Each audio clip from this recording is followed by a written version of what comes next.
How's it going, everyone? Sethphir here, and welcome back to another Tower of Fantasy video. Today, I am super excited to bring to you a project that I have been working on for quite some time. This is going to be an island speedrun guide and calculation tool with a spreadsheet that's going to have personalized data that you can enter to make sure you're getting the maximum efficiency from your island. I'm going to talk about the full strategy difference between global and CN and why you may not need to even upgrade your buildings to level 9. So a lot of juicy info in here, and I will have instructions on how to use all of this, so do not worry about that. So first, let's dive right into the main difference from global and CN. So the main difference is going to come from the elite monster spawns. We know that they spawn once every 72 hours according to the game, and that is going to change things because in CN, they get their spawns once every 7 days for the elite monsters. We get them once every 3 days, so that is going to be a huge change because whenever elite monsters spawn, they will give you about 2,500 materials of every type. So we're getting 10 spawns in a month, and CN is only getting 4. So there's a massive surplus of materials, about 15,000 extra generated, that is going to be coming into your income on the island, and you're not going to see that on the CN version. And what does this mean? Why does this matter? This means that we may not have to upgrade our houses as high as we think we have to upgrade them. If you take a look at the exchange store, the prices are the exact same as they are on CN. So all of this is balanced for that version. However, we are getting a massive surplus of materials, which means that we just don't have to upgrade our islands. And in fact, level 4 is the sweet spot here for the houses. So if you get your house to level 4, you will receive the maximum benefit before diminishing returns. So you're going to get 3 extra resources when you upgrade to 4 per hour. If you go to 5, it's only 2, so it's decent, but it's not the best. So that's pretty much the safe stop point here. And the strategy is going to be, since we have such a surplus of materials, and it's going to be enough for us to afford our weeklies, our monthlies, and whatever upgrades and matrices crafts that we do, we can spend all of this on creating SSR matrix. And that is amazing because that means more attempts at gear for everybody. And this is going to be super good because it's going to increase your power. It's going to increase your combat score. It's going to increase your damage, which is huge. So let's talk about the strategy. First, I'm going to get everything to level 4 because I want that passive income at the maximum benefit that I can for the cheapest cost I can get it. And then I'm going to focus on getting my development center and one house of my choice to level 9. Now, the house of your choice depends on what matrice you want. Once you have chosen your main matrice and you have identified which house you need to reach level 9 first, you can see what type of materials it's requiring to craft that matrice, because that's going to be your main choke point. It's going to be this one down at the bottom. The top part doesn't really matter. It's a small fee and you're going to be generating so much it'll be okay over time. Then you want to pick another matrice to aim for after you upgrade this house to 9, and you're going to look for something that uses a different type of material. So for this, Sethphir would be a great option because this uses the quality building rare material, which is going to be completely different. So you'll be able to start crafting Sethphir and Crow matrices at the same time, but you have to choose one of them first. So eventually you can start working on the other house to get this one up. So that means the ultimate strategy is going to be hit level 9 with your development center and immediately hit level 9 on one of the houses and then aim for a second house on level 9. So for me, it's probably going to be the Paw Paw house to aim for Sethphir, and Kitty House will be my first one to aim for Crow. So I'm going to be identifying 2 places that I want to level up, and I just don't really care too much about the other places. And the bonus kicker is that if you go for Sethphir and Crow, you're going to get bonus materials from this little like weekly thing. So you're going to have this to be able to do it comfortably because since your buildings will be so high,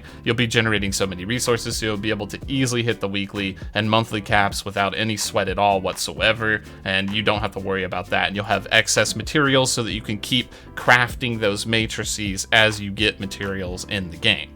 So this is going to be the ideal strat that you're going to want to use moving forward. And let's go ahead and talk about some things now, because we have a whole spreadsheet, like I mentioned, and a calculator that we worked pretty hard on. So it's got a lot of great information, and we're going to go ahead and hop over to that now. So let's check that out. Here we are on the spreadsheet link, which I will include in the description down below. You can download this so that you can use it for your own personal data, and I'm going to teach you exactly how to use this sheet.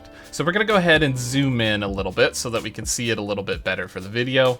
Maybe this works, maybe 150 just to really get in there.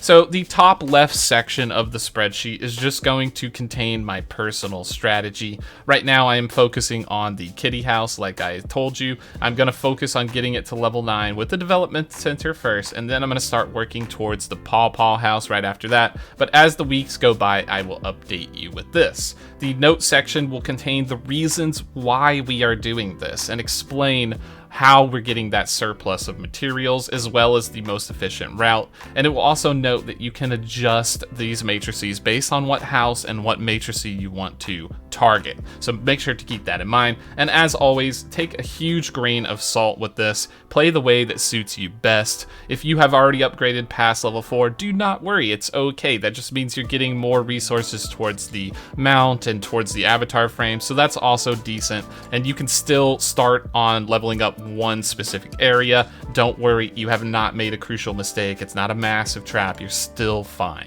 So now we have the housing costs and the main base costs on the left side. So this will show you exactly how many materials it requires to upgrade each building and to what level, and the building time as well on the bottom left section here. And then lastly, we have a material key, which will just reference the type of materials that I say within the video. So when I say common materials, I'm referring to everything that comes from elite mobs. And when I say rare materials, I'm referring to the materials that come from the boss mobs only.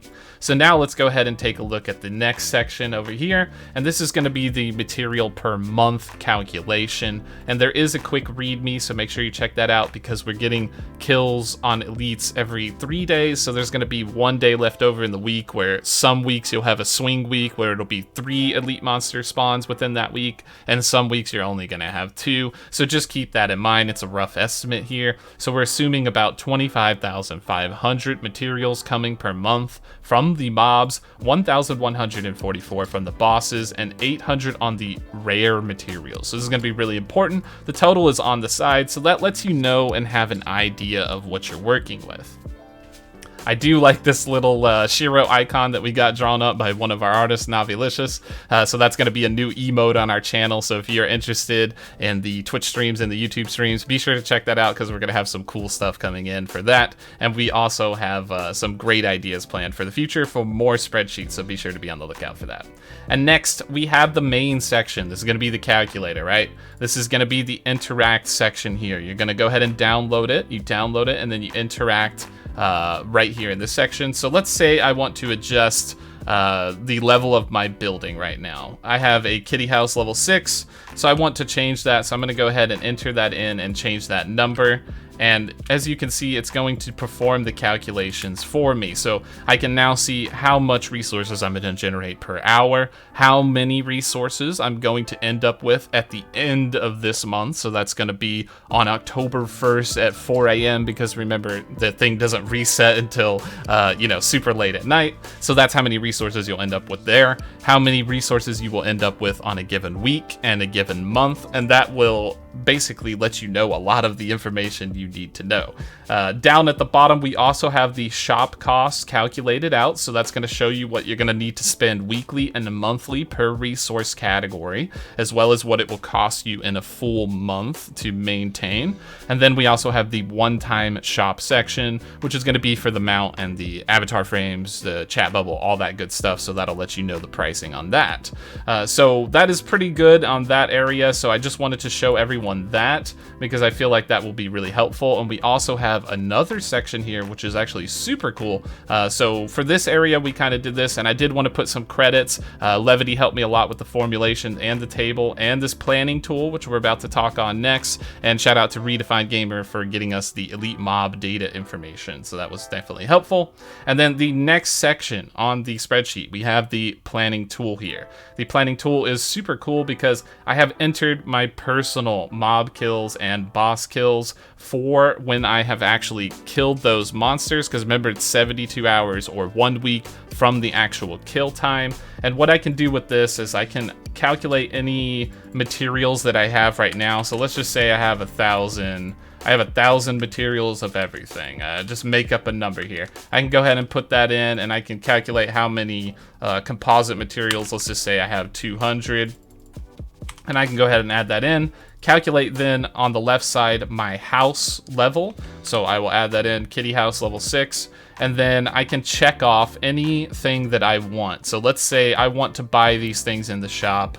Maybe I don't want the special gift because I'm already capped on Simulacrum for some reason. I'll just go ahead and check that off, and that will lower my costs. And then you can also check the monthly things down here. And then in the top right, it will show you your total remaining resources. So now I have the remainder planned towards the end of the month. So I know exactly what I'm working with and how many resources I will end up with, excluding the cost of all the weekly and monthly stuff. So I know when I go to build something, I can see, oh yeah, I got about 6,000 resources left. I can totally upgrade the next level, and I'll be completely fine to do so.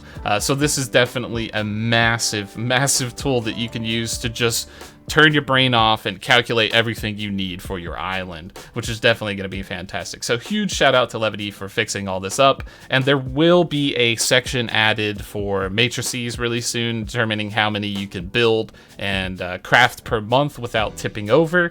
So that's going to be something nice to add in there. It's a little bit of a work of progress on that. So that's pretty much going to be what this spreadsheet is. We also have some references and building the costs and the mob values if you want to tab through those and just check and see the math on everything. It's just reference sheets that it pulls from for the formula calculations.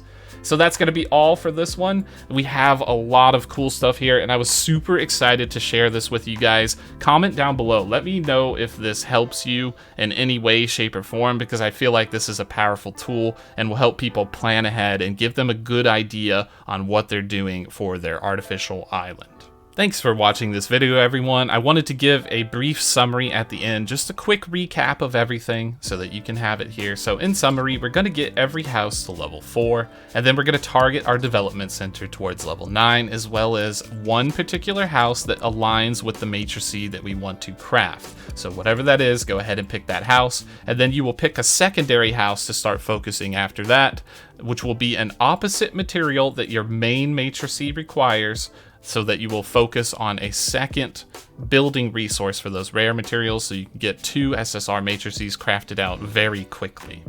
Okay, that's going to be it for this one. Thanks for watching, everyone. I truly appreciate that. If you have any questions or concerns, hop by the YouTube channel. Go ahead and comment down below. You can also check me out on Twitch every day at 5:30 p.m. EST. I'll be streaming today as well, and the day after that. So come hang out with us. Ask us questions. We do carries for world bosses, for raids, for Frontier Clash, all kinds of good stuff. So if you're interested in that, come check it out. Make sure to subscribe, like, and hit the bell if you found this information useful at all whatsoever and you feel that we have earned it. Thanks for watching once again, and we will see you in the next video.